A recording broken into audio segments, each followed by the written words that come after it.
The Luca Nation, we're really fortunate today. We're really fortunate today. We have the buyer of the legendary 1952 Mickey Mantle PSA 9 here today.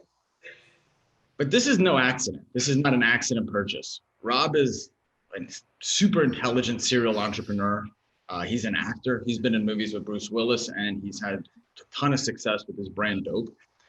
And we're going to cover all that. And I hope Luca Nation, what you guys take out of this today is one, what's made Rob successful as a business person, right?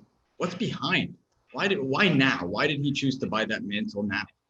And a whole variety of other things. But before we get into that, I've seen you on interviews with ESPN all the way to Forbes. DJ Ski is apparently all over you, which I wish you the best. That's going to go great. And the press is pulling at you, Rob. But I want to know, the kid, the 11-year-old kid inside of you. When you open that package, when you cut that package open with a knife, FedEx arrived, what did you feel? When I got this mantle? Yes, sir. Man, it was two armed guards and a big truck that came. And, I was just so excited. I knew they were coming. Yeah. And, just the anticipation was crazy. I had, scouts looking out for the car, the truck, and sending me pictures. I think it's here. So, it was incredible. It was a blast. And, since then the feeling hasn't changed. It's got goosebumps, it's so honored to have it. I know it's super important for the hobby. This particular, it's history and it's fine art. And so, I'm just honored to be able to hold it and to have it in my possession for as long as I do. Love it. Yeah, I mean, we are in the hobby knee deep, and a big thing now. People are. I'm shaking. It's almost become a cliche. People are, or they post pictures in the Target and they're able to find cards out in the wild in retail, and they say, "Oh my God, there's a box of hoops here. I'm shaking." Or breakers are online, and they pull a Lou Dort out of '99, and it's "Oh my God, I'm shaking. Look at this." I mean, you're holding a Mickey Mantle, one of the four best copies of it ever in your hands. It's got to be a surreal experience. Yeah, I mean, I own a 5, and when I finally was able to trade up and consolidate for that, this fat guy was trying to do a cartwheel. I hurt myself, so I can only imagine what was going on when that thing arrived. That's awesome stuff.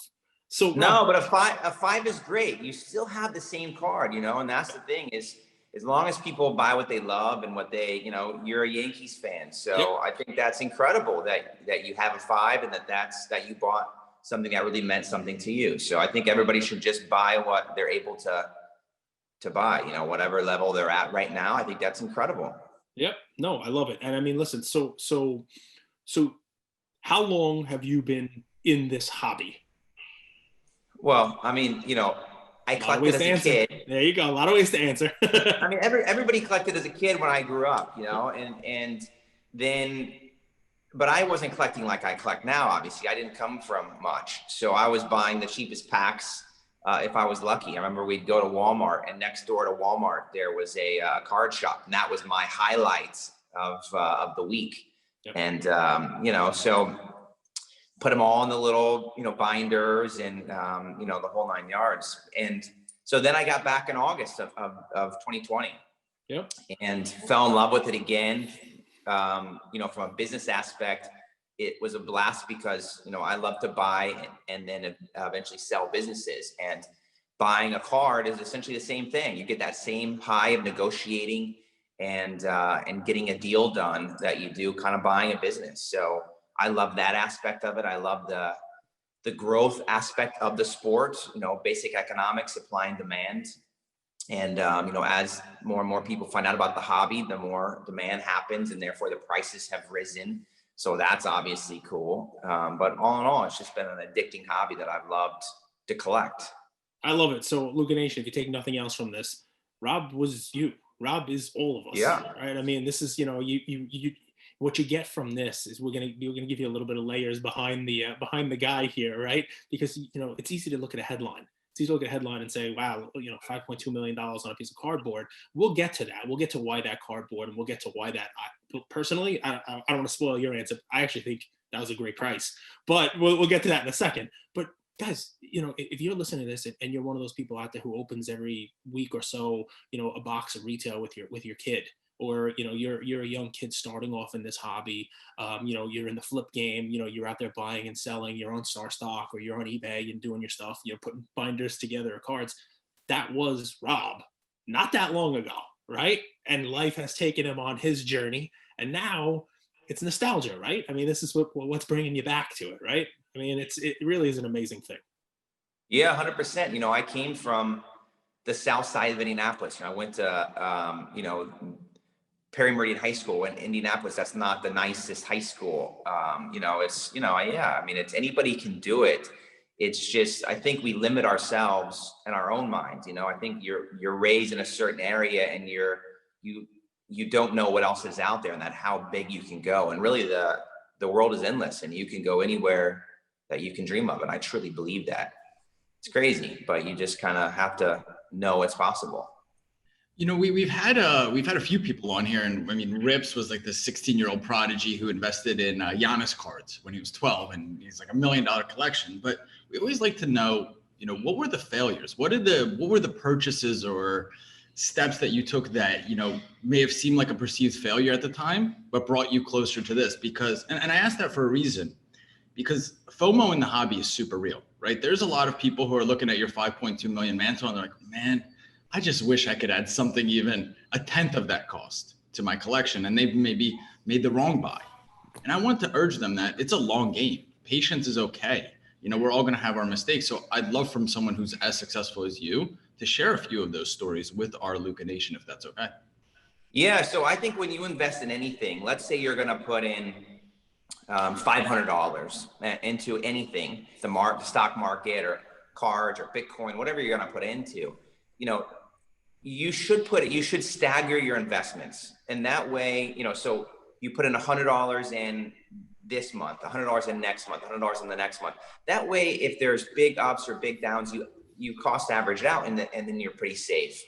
It's just the oldest advice in the world for investing. Unfortunately for me, I had FOMO in cards. I got it in August. I surrounded myself with other, guys that were super excited about the hobby. And I went in hard and I just put in so much money into the hobby so fast because I'm like, man, the prices are skyrocketing and I got to get this card. I'm never going to see it again.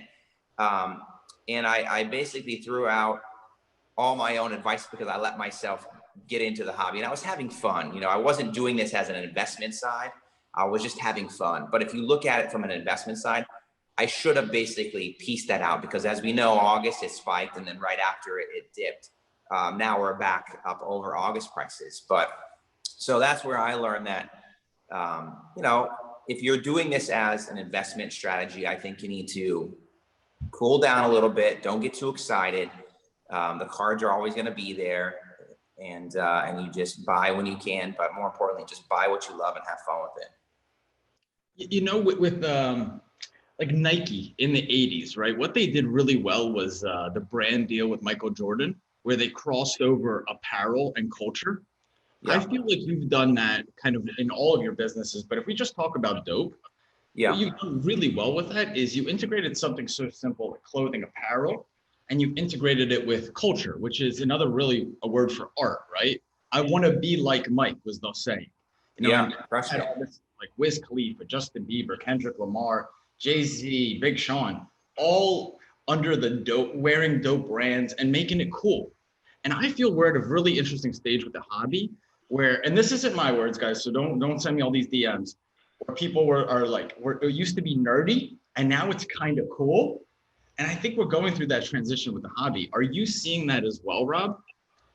Yeah, and I think it'll continue to happen, so more and more celebrities are getting into this and they're posting about it. I think that's where you look at 2016 when it spiked.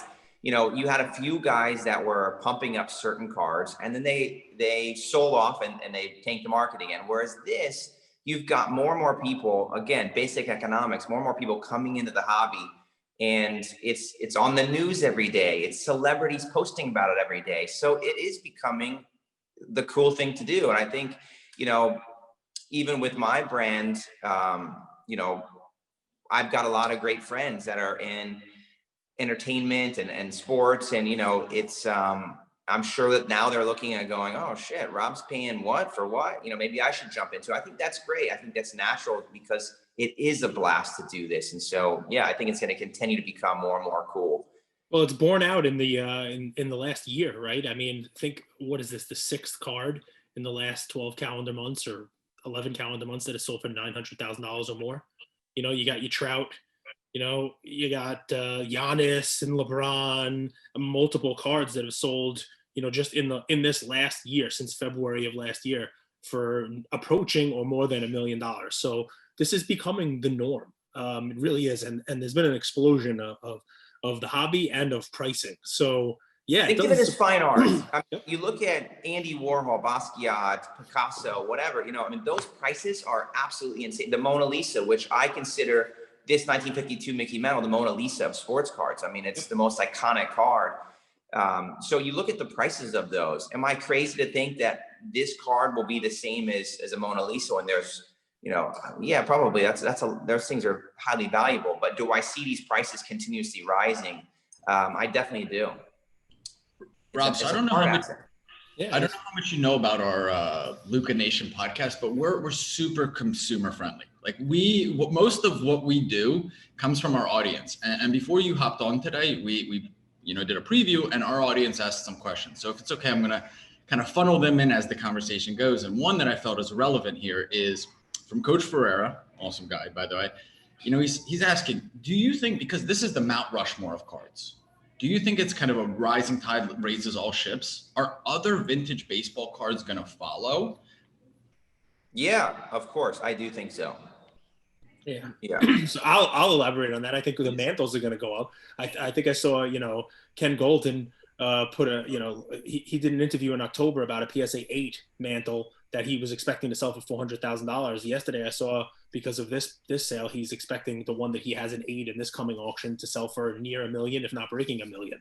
So yes, it should break $1 million. Yeah. I mean, look at all the historical data of all the other iconic cards. They've all 10x, more than 10x. I mean, look at, you know, LeBron James, $1,000 in October, now 27. Jordan, 19,000 last year. You know, now it's 220,000. Even Jackie, you know, 50,000 last year, now 400. Yeah, it's a great point. It's a great time to get into it. Andrew, I'll let you get a million questions, but I kind of, you know, dropped my little hint on this, saying I was surprised it didn't sell for more. And here's why, right? It's become a top end market, right? There are now buyers in here who are going to compete for the best copies of this, and we know that there are 310s. Right, and the owner of the Diamondbacks owns one of them, and you know it's a very private owner or another. They're basically priceless. They are basically like, someone would like to say they're worth 20 million, 25 million, 30 million. I heard somebody say they're worth 20 million when the Mantle 9 was 2.8.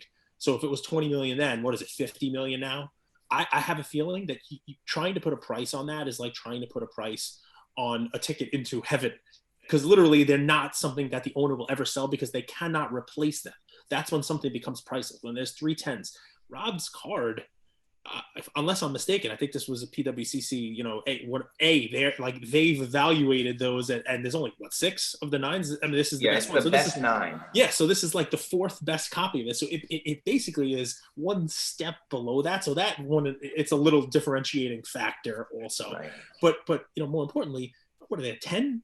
Total, you know, 9 total between 9s and 10s. It literally is something you cannot replace. The next time this comes up for sale, maybe a 9 or a 10, maybe 5 or 10 years from now, and who knows how much it's going to appreciate by then. So that it's just, that's number one. Number two, iconic. So Mantle's iconic. Think of, and this is obviously, you know, I can come up with 20 cards, but think of LeBron James rookie cards. And LeBron, so the high-end stuff, we've seen some high-end prices, $1 million, you know, and change for LeBron autograph. I'll just look at my own collecting history. And you want to talk about mistakes, Andrew?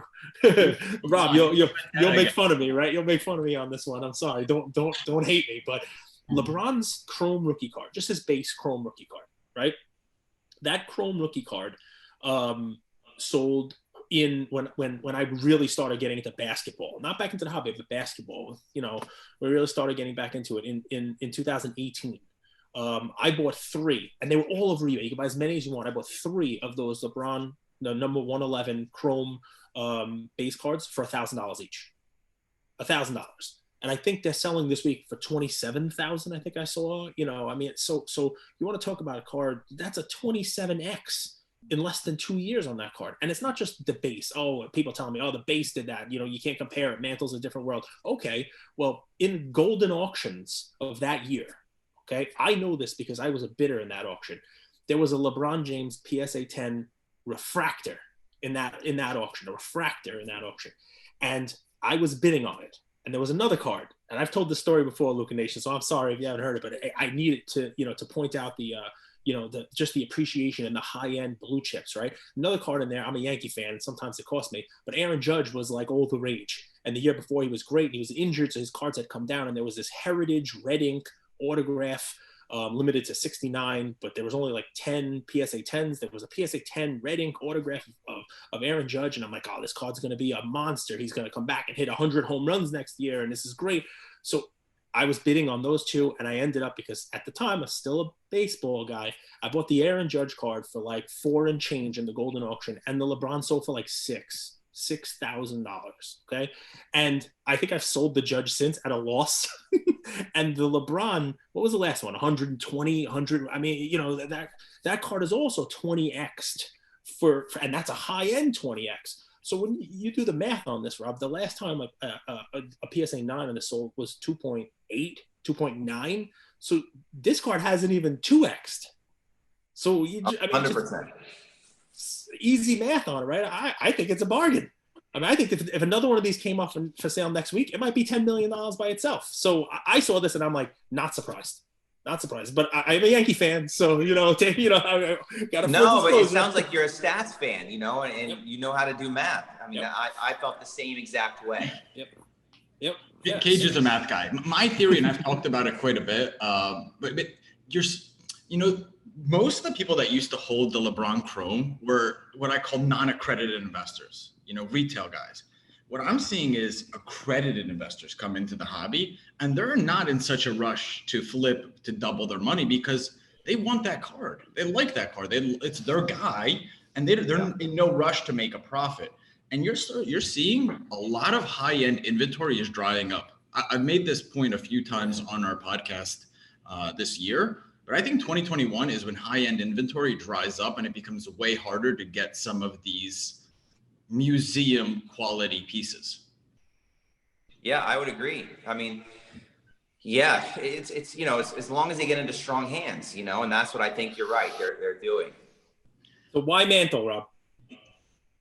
Well, for me, I mean, it's like you said, he's the most iconic. If you look at, let's use the baseball example that you mentioned. Mm-hmm. Yep.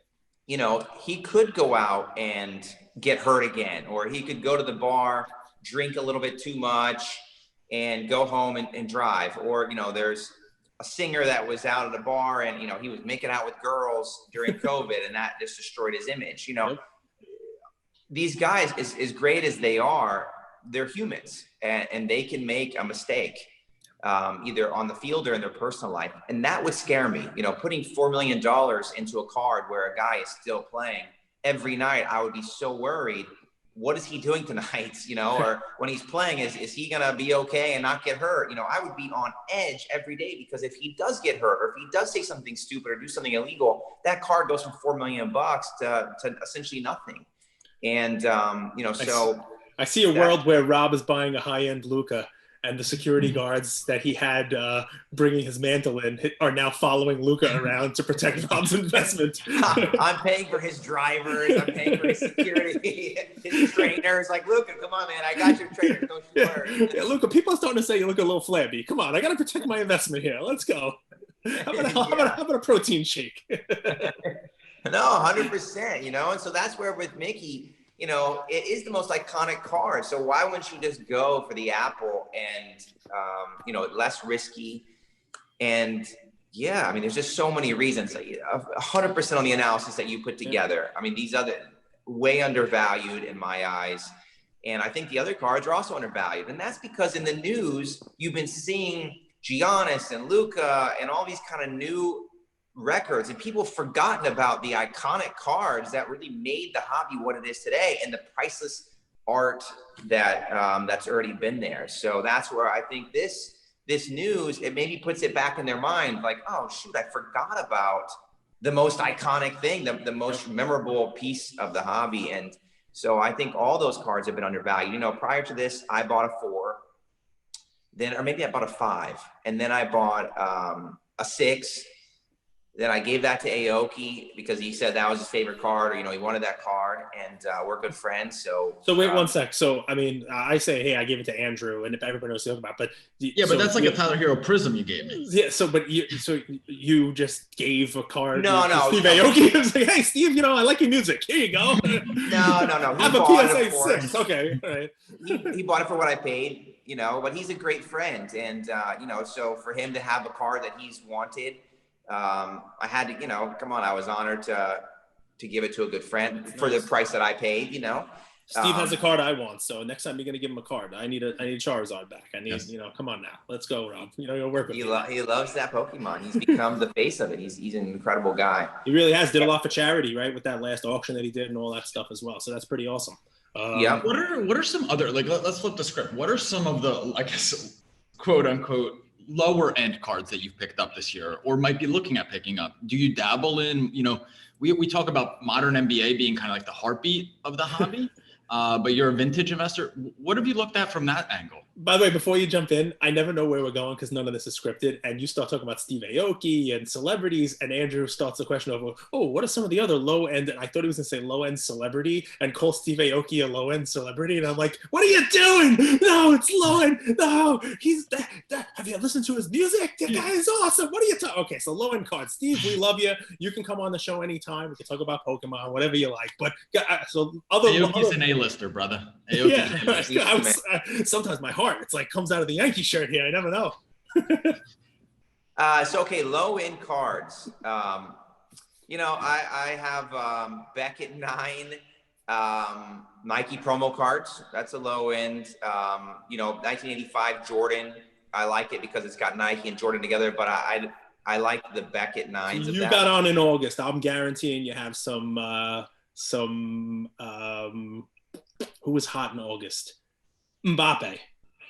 Of course, they got Mbappe at the height. $2,000 a pop. See, so there you go. By the way, that's the answer to a couple things. So he's got some Mbappe because that was the hot card. I mean, Rob's not immune to this stuff too. And that's the thing, you learn, right? So, you know, at the time I was buying the hype and buying what everybody was saying. And then I pivoted and said, let me figure out my own strategy. Let me buy what I think is iconic and what I like. And also maybe go against the grain a little bit. If everybody is going one way, it's a little too late. So I'm going to figure out my own strategy and figure out what I think is undervalued instead of just jumping on the hype train. So that's where I went. Two refrains that Andrew bangs home every time with Luca Nation. You just hit both of them right there. And it's one, the whole buy what you love, but more importantly, you know, pair that with just because everyone's doing it doesn't mean you have to. Right. And you know, it's not going to be perfect. The whole hobby journey is not going to be perfect for you. Right. So you've only been in this from August till January now, really hardcore. Obviously, you know, you do your research, you did it as a kid, but it wasn't a straight shot to the moon where it's like, hey, I'm going to become an expert and I'm getting this Mickey Mantle card. No, your journey took you on some turns as well, where you were chasing the hot card and you learned lessons from that. So trust me, that's our audience. They understand. I have that. I mean, trust me, I have that too. So Tiger Woods Upper Deck #1, it's like 2001. Tiger Woods base rookie. I love that card. Tiger obviously changed golf. The guy is the GOAT of golf in my eyes. You know, obviously there's some other incredible people in history, but you know, I bought a lot of that card. That's a low end card. Not anymore. Not anymore. Yeah, please don't tell us the story of how you've had 100 of them in your shopping cart. We all know the story. Yeah, everybody knows the story. He was just so quick to hitting that. He almost hit the checkout button for 85 a pop, but he didn't.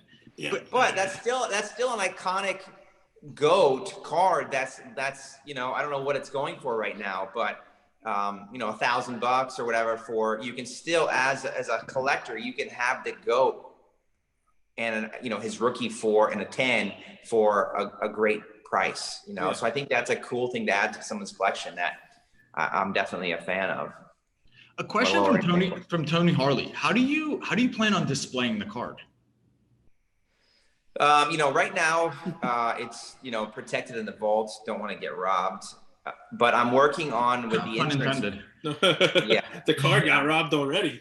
But I don't buy things to put them in a safe, I mean, I love to look at things and, so I'm working on with the insurance companies to figure out how I can have it in my house on display while also being protected. So, the great thing about this is if somebody does steal it, let's say, what are they going to do with it? Right. It's a very rare card. They can't resell it in the same case. Even if they popped it out of the case, it's such a rare card that people are going to know what card it is. So it's not like, somebody that would steal it. What are they going to do with it?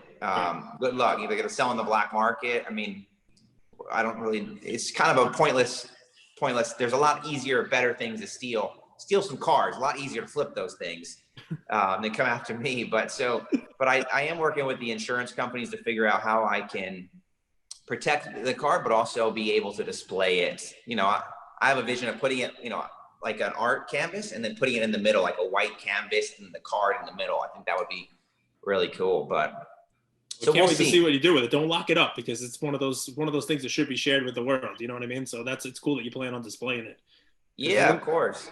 You don't get to see these things too often. So. And I think it's cool to just have it on the wall. I mean, I've got an incredible art collection. This is, to me, it's art, and it's, like you mentioned before, it's a priceless piece of art. So you've got to display it. But of course, I understand their concerns and how we have to protect the investment from an insurance standpoint. So I've got to work on that first, and then I'll pull it out of the vault and hopefully display it. It's great. See, what I love about the Mantle, listen, I'm sorry, I'm geeking out on it, but I apologize, is, I love cards that have stories to them. Another layer of complexity, right? So this card has a story. Obviously now it's a huge press story, but the Mantle itself, right? So there are, big cards, pre-war, post-war cards in the hobby that they have stories to them. Honus Wagner, that's not the rarest card in the world, but it's got a story to it. No one's 100% sure that's a story, but the story goes that that's the least printed T206 card because he was not a fan of tobacco and didn't want his image on tobacco products. The 1933 Gough Napoleon Lajoie, right? So that's card number 106. They made that 140 card set. They purposely left out card number 106 of the set so that people couldn't complete the set. And then people complained and wrote into the company and said, hey, where's card 106? And the company mailed out only to people who wrote letters that Napoleon Lajoie card. So that's why it's rare and there's a story to it. The Mantle, Topps was not huge at the time. I mean, people think about it now. Wow, Panini can, I say it a bunch of times, Panini can take a dump in a box and sell it for $1,000 to anybody right now. It would sell out in 5 minutes. And, so to think that Topps, overproduced the 52 Topps cards, especially in the high numbers, double print, they actually dumped cases of that product in the Hudson River. So, I mean, like, that's an amazing little backstory, not just for your specific card, but for the Mantle, that it brings it to that other iconic story level in the hobby, So I think, as far as cardboard goes, we've heard a lot of people talk about, this as fine art. Gary was on in October. Gary V was on talking about how there are certain pieces that are going to be considered fine art. And this card clearly exemplifies that. Love it. I agree. What else you got, Andrew? What other questions you got? This is a little bit selfish for me, but if you could, we've talked to Rob and he's been wearing the collector hat, but the businessman hat, the CEO Rob. And this, I'm curious. I'm an aspiring entrepreneur. A lot of people listening to this are aspiring entrepreneurs, 20 to 30 years old. They've had some success in the hobby. You've sold businesses, you've made money, you've made these beautiful investments. Can you share a few lessons that, might be transferable between business and the hobby that, someone listening to this could implement in their life? I mean, there's so many. It's the same. Like I said, when you're negotiating cards, it's like negotiating a business. Even when you're, I always think you should go big and dream bigger than what you think is possible. Same thing. Like, instead of me negotiating on, Mbappe, it's the same effort, the same negotiation, the same time, the same, struggles to do that deal as it is the Mickey Mantle. So when you're doing a business, always think big. If you're going to shoot for a business that you're like, I think we can do $100,000 a year, you're shooting yourself in the foot. You should shoot for a business that has the potential to do billions of dollars a year, because again, you only have the same amount of time in the day. So it's the same struggles, the same pain in the ass, and the same work hours to do both those businesses. I also think, like I mentioned before, business, you are investing into different assets. Don't go all in at once. Don't dive into the waters with both feet. I think there's so many correlations between business and cards that it just makes it a lot of fun. That's why I think I'm so excited about the industry, and I like it so much, because it's a lot of fun. You're not sitting there looking at a screen all day playing a video game. You're hunting for things, you're doing research for things, you're looking at the population report, basically to see how rare it is. You're looking at the demand, so basic economics, supply and demand, and then you're negotiating. And then maybe you're watching the market if you want to exit that to maybe put the money into something else. So then you're watching the market to see the values, how they've come up and gone. Or maybe, you're rising the price like a business. When I buy a business, I like to make incremental change in the first 60 to 90 days to where it adds value to the business. Let's use this card, for example. So you're gonna send it to SGC, incremental change. Is you're gonna crack it out in the PSA? I've already cracked the card. SGC gold label. Yeah. You're gonna send it to Beckett. You're gonna send it to GMA. It's going to GMA. Yeah, BCCG or whatever. I just got a 9. Super pumped. I love. What I love the most about this, right? Is a lot of headlines yesterday. I mean, it was literally everywhere, like newsfeed. My son came up to me and said, "Daddy, did you see this Mickey Mantle?" And I'm like, "Yeah, buddy. It's hard to not see it, but it's easy to see those headlines and say, okay, all right, here's somebody who doesn't deserve this card. Somebody who knows nothing about this card, who paid the money, is not going to appreciate this card." But I love that we have you on, because you're talking about cracking slabs. You're talking about pop reports. You're using hobby slang. And I know you've only been in it since August, but that makes me feel more comfortable, because obviously this is a grail that I would chase. If I happen to hit the Mega Millions or the Powerball tomorrow, I'm going to offer you 10 for the card, just because I know that no one's going to be, out there, selling these things. So, but it does give me a little bit of peace, knowing, as a Yankee guy, someone who, aspires to own this card, that it's someone who's going to appreciate it, and someone who's, appreciates the hobby, has actually done some research. You already did. I tell you, since I jumped in, I'm on the phone hours and hours and hours a day talking to the leading experts in the field, analysts, auction owners, dealers, getting definitely a wide range of information and opinions on everything since August. I mean, I definitely dove into this, and it's become my passion. So yeah, I mean, I feel like I learned a lot in the beginning, and I've definitely learned a lot since then. But it's just something, if anything you do, if you got to be good at it, you've got to dive in. And that's what people, they want the good life, but they also don't want to work for it, or they don't want to put the time in. And that's where, this one, it's become a passion. You have to do what you love. And I've definitely loved this hobby, and got in deep. You think you're going to be, go ahead. I did a little research on Rob before this conversation, and you'll look, and you guys just go Google Rob Gough. You'll see all this stuff as well. But it seems, from my perspective, every business you've done, you've given 100% effort. You're not someone that just jumps into something, buys it, and just puts it in the drawer to the right.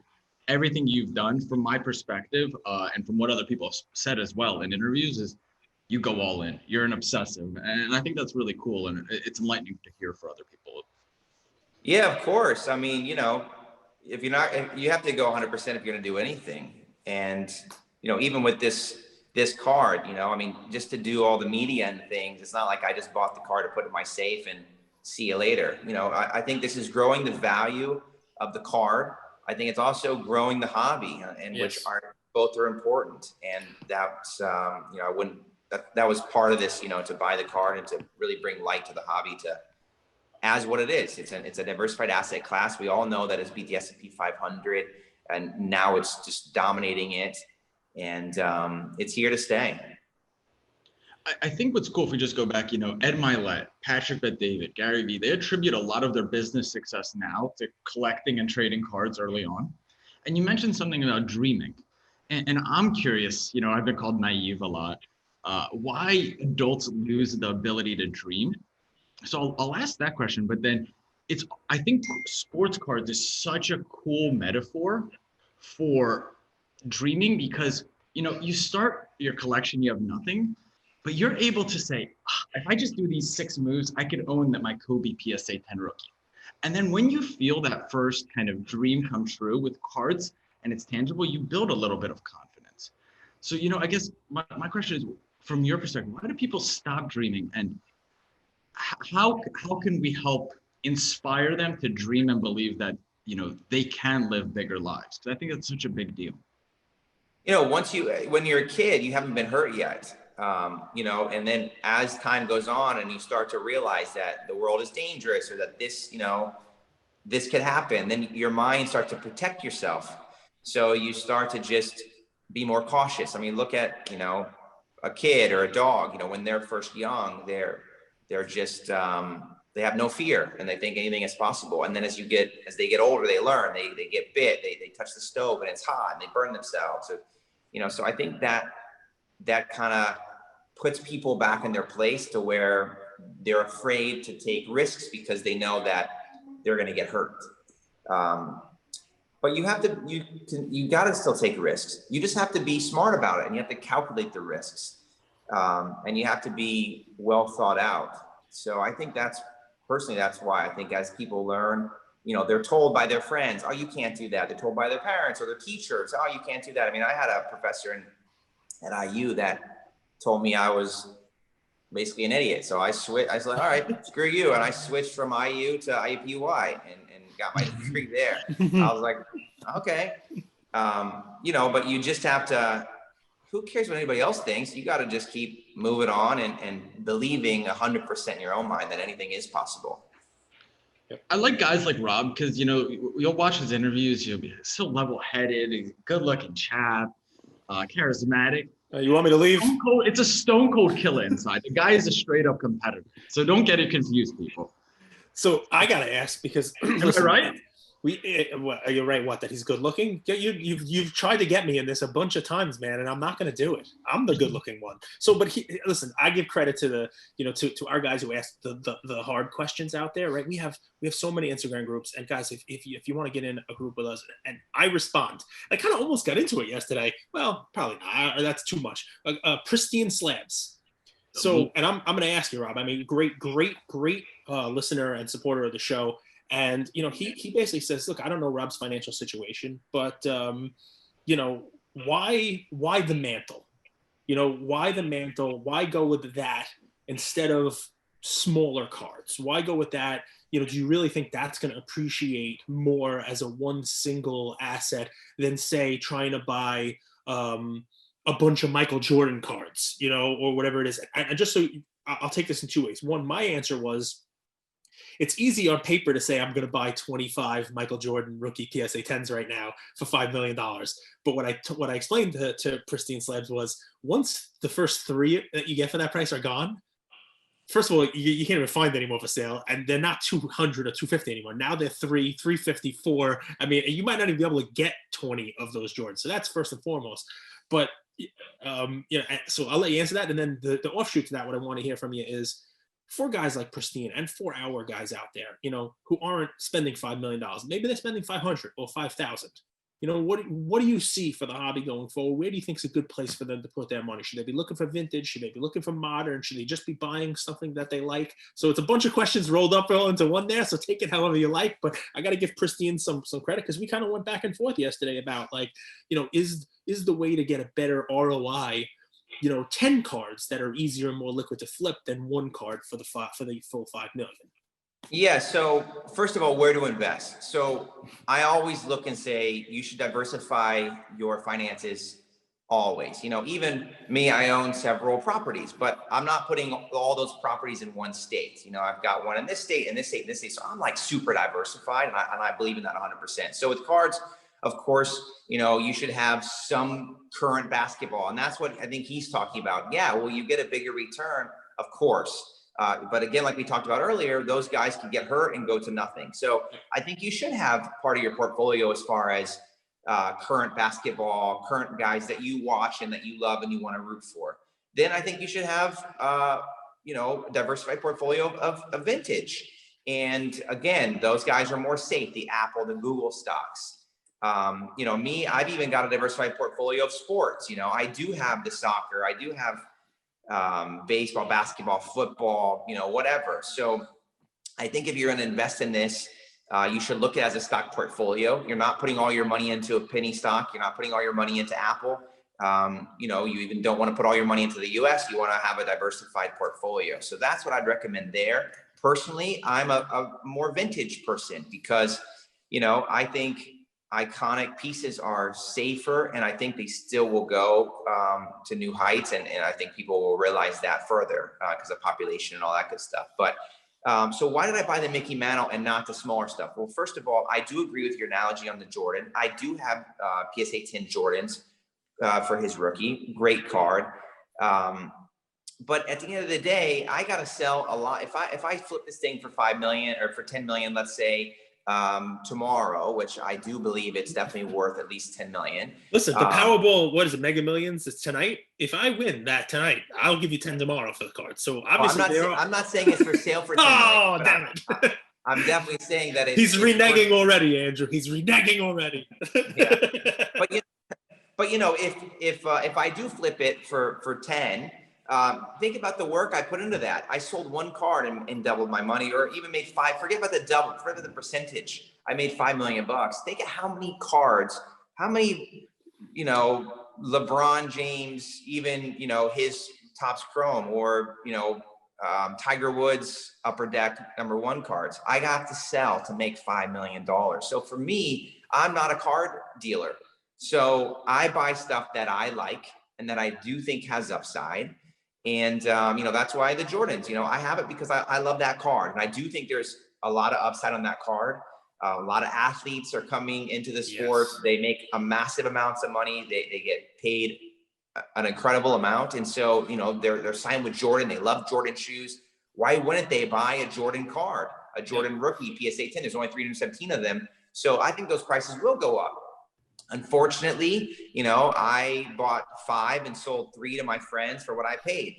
Just like the Aoki card, or the, you know, I sold them to good friends because, you know, I like them, and so they got it for what I paid. But I wish I would have kept, you know, I wish I bought more. But I think it's super exciting that those guys now have those cards. So by the way, guys, Rob has that story too, then, because Rob has sold Michael Jordan PSA 10s in the last year, it sounds like, and you know, he's looking back saying, wow, you know, I wish I was still holding those cards too. So, you know, even the guy who you're reading about today with the $5.2 million Mickey Mantle card, he has the same story, that same don't look back because it hurts your neck, but it's hard not to on a Michael Jordan PSA 10 card. I mean, he's got the same stories that we all have. So, and you know what, I'm going to layer on, right? Because as we're talking, and this will come out, you know, tonight, you know, this is not a huge contract because he's in his 30s, but it looks like the Yankees, you know, somebody who might, you know, be interested in a Mickey Mantle card. This is a low-end contract. It looks like the Yankees are signing DJ LeMahieu, 6 years, $90 million, right? So a lot of years for somebody who's in their 30s, but $15 million a year for a hitter like that is pretty good. But it drives your point home, right? This is a limited commodity. Those Jordans, you know, that's an iconic brand for athletes themselves, right? This Mickey Mantle card, forget about 318. You know, it's great that you're quoting the Pop Report. It's amazing, Rob. So, but it's, you know, that there's that many Jordans. But, you know, you have the fourth best, you know, Mickey Mantle card that's out there. You know, DJ LeMahieu might want to buy it. Or why wouldn't he want that? Yeah, exactly. You call yourself a fan of baseball and you're in the league. You know, if you're a baseball player making that kind of money, do you want to buy your peers? I mean, come on, I sure wouldn't. I'd want to buy the icons. And you know, so I think those guys should definitely be scooping up vintage baseball. They've got a ton of cash. They love the sport. They're obviously massive fans. They grew up as fans as a kid, and you know, I wouldn't be buying you know, that's why I think vintage is so important. I would not be buying my. Without naming names, right? Because, you know, it's not a name drop, and we're thrilled to have you on in and of itself. But you mentioned Steve Aoki as a friend, and I get without naming names. One of the things Andrew has tried to impress upon me, both on air and off, is he thinks 2021 is going to be the year of the museum pieces coming off the market. And it's great because I hate giving him credit. I hate saying he's right because I'm always right and he's always wrong. That's our dynamic, okay? But I'm okay. Literally a week after A week after, he tells me this is going to be the year. See those Jordans that are on eBay for ridiculous prices? They're all going to be gone. I'm not saying they're going to sell for the $500,000 they want, but this is the year where the high-end buyer comes in and takes all of these museum stuff off the market, and in turn probably brings up the next level of cards to a higher price, because those become the next level of attainable pieces when the rest of them are gone, taken off the market. And literally a week after he's telling me this whole, it could have been like a master's thesis, at Wharton from Andrew, you have this card. And I'm like, we got to get them on, Andrew. It proves your whole point. Do you see that without naming names? I mean, are there people that, in your sphere who are getting into this and they're going to be looking for Mickey Mantle and the top end of cards, and whether it's LeBron's or whatever, we're going to see what Andrew's thinking is 2021, those high-end museum pieces just vanish into personal collections. Yeah, I cannot tell you how many, billionaire friends of mine reached out to me yesterday going, oh, I saw you on CNBC. I saw you, in the elevator at my office. It was crazy. So, it just adds more, I've been very quiet about buying, and I'm not the guy that's like, here's what I bought, go buy it. So I haven't really posted anything. And so now this puts it out there, and it gives them the credibility. They're seeing me putting money into this asset class, and it's making them question, oh, am I missing the boat on this? Is this fine art? Should I put money into this? And I think it's yeah, you're right. I do see some incredible pieces coming to market this year, I hope, because I love to have a shot at them. But it's yeah, I hope they do. But because they also see, for people to buy those, they are what you called accredited investors. They're not just idiot investors. They know how to invest. They know what's going to be important for the long term, and there's a reason why all these records are being broken. I think everybody with money that's jumping in is definitely pretty bullish on the hobby. I'll tell you, a week or two ago, when it was a CNBC or MSNBC, I forget, Andrew, which one it was, because we've done like 11 episodes since. It's amazing. But they say, hey, alternate asset classes, and it's like buy gold, buy Bitcoin, and it was like Pokemon cards, sports cards, and and then this, and so it really is. The Andrew's institutional / accredited investor versus retail investor thing, it's never been more accurate. And we're seeing, Rob, what do you think of this? Because it's one of those things I love. We're seeing people, or at least talk of funds, like exchange traded funds. People are going to be buying these high-end cards and put them into like funds where you can trade, these cards. You think that also takes some of these high-end cards? Has anybody called you yet and said, hey, we need your Mantle as part of our fund? It's only been a day, so. Not yet, but if you got 20 million bucks, call me. Oh, 20 is the price now. Listen, it's funny because 2010, the funny part is a card like that, it's almost like you either have that kind of money or you don't. 2010, I'm going to sound like a moron here, but I'm joking. Hey, if I win the Powerball, if I win the Mega Millions that have that kind of money, there are a lot of people out there that have that kind of money, and there's only a few of these cards. So that's where we preach supply and demand, guys. Well, the guys in that circle, they're not buying a LeBron base card. They're going to be fighting like sharks over the top 4 or 9 Mickey Mantle cards. Well, look, so, if you, let's just say you're a typical buyer of a house, you're going to put down 25% on the house. So you're going to buy a $20 million house, let's say, with this 5.2. There's a lot of $20 million homes out there. Yeah. So, if I'm selling a $20 million home, another person comes in with a lot of money and they want it, and I say, no, I want 25, they're going to say, well, sorry, okay, I'll just go buy the other $20 million houses. They're all pretty good. But if somebody comes to me with 20 million and I say, nah, I'm good, I'm not going to sell it. Well, good luck. If you want this card, good luck finding another one for sale. Exactly. So that's where, I do see the rarity aspect of there's only so many. This is the 4th best. There's other arguments that have said it's actually better than some of the 10s. Who knows? But I definitely think it's better than all the 9s. So, good luck finding another one. And it's only worth what somebody will pay for it. It's only worth what somebody will sell it for if there's no other. Yep. So that's where I think, yeah. What else you got, Andrew? So Russell Okung, right? He took half of his salary in Bitcoin. I don't know if you've heard about this, Rob, but he's the one that publicly came out and said that, right? How many other guys that play in the NFL have been doing that, whether it's 1%, 3%, 6% of their salary has been going into alternate investments?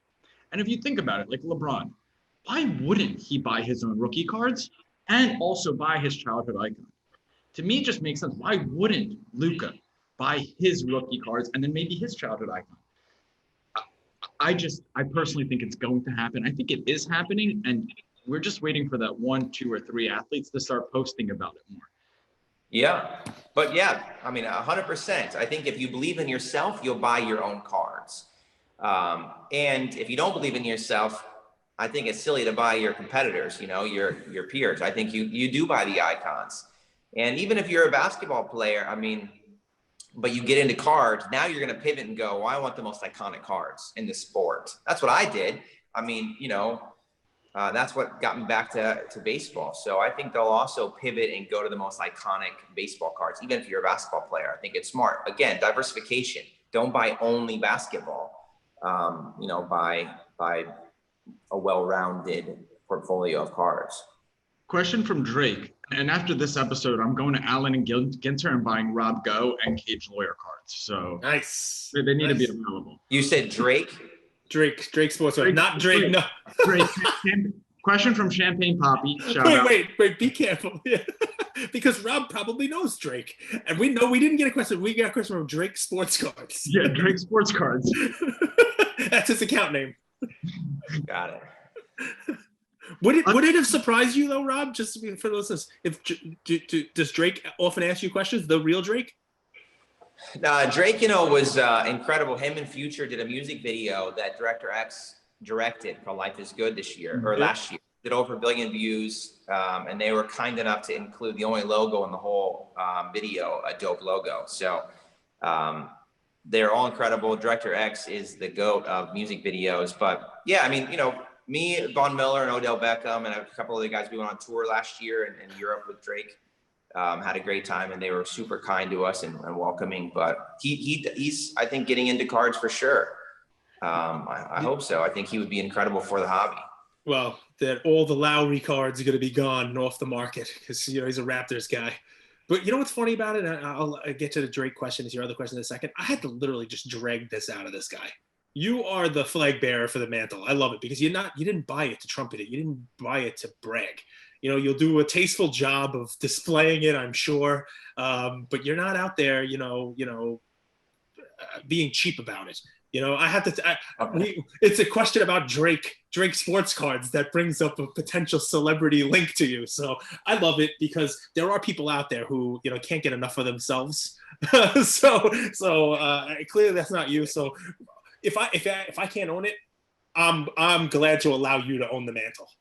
I appreciate you so much. And honestly, I'm honored to be here. I mean, you guys have done an incredible thing for the hobby as well. And, you guys are doing what you love. And if you can do that every day, I think you're winning every single day. So it's incredible. I'm honored to be here. Thank you.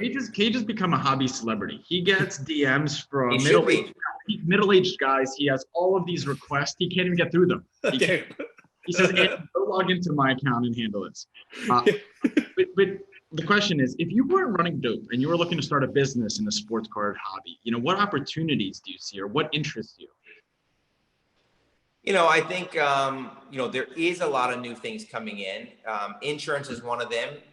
AIG is a great insurance company that's handled for homes and high-end pieces. But, maybe there's an opportunity for a new insurance company that specializes in things like this.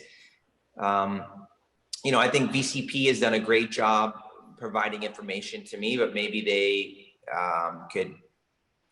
could switch things up and be a little, I think there's a lot of opportunities that, this hobby has been around more than these new people coming in like myself. So, they need to either change and go with the new times and become, more modern and go for the new guys, or they're going to get left behind. Look at Blockbuster. Blockbuster was the hot thing back in the day. Everybody, thought they could not get knocked off their pedestal. And then, Redbox first came around, and then Netflix, and then boom, they're gone. So I just think that any business, you have to continuously evolve with the times. And if you don't do that, you'll probably get left behind. But, I'm